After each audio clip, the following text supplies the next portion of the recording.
This is the Lone Crater YouTube. We hope this video helps. In this video, I will explain how to connect Interactive Brokers to MetaTrader 5. Since Interactive Brokers does not offer native support for MetaTrader 5, you will need a third-party bridge solution. First, ensure you have an active Interactive Brokers account. Then, download and install either the IB Gateway or the Trader Workstation software from the Interactive Brokers website. These applications are crucial for enabling the necessary API connection, allowing MetaTrader 5 to communicate with your brokerage account for trading activities. Next, you need to configure your Interactive Brokers API settings. Launch either IB Gateway or Trader Workstation. Go to Edit, then Global Configuration, and find the API section. Under Settings, make sure to enable ActiveX and Socket clients.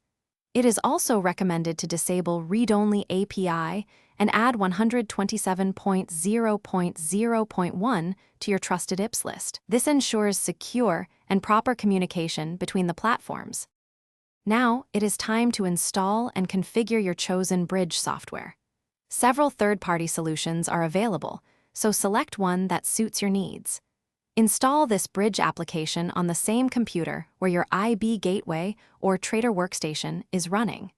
During configuration, you will need to input your Interactive Brokers API port number, which is often 7497 for TWS or 4001 for IB Gateway.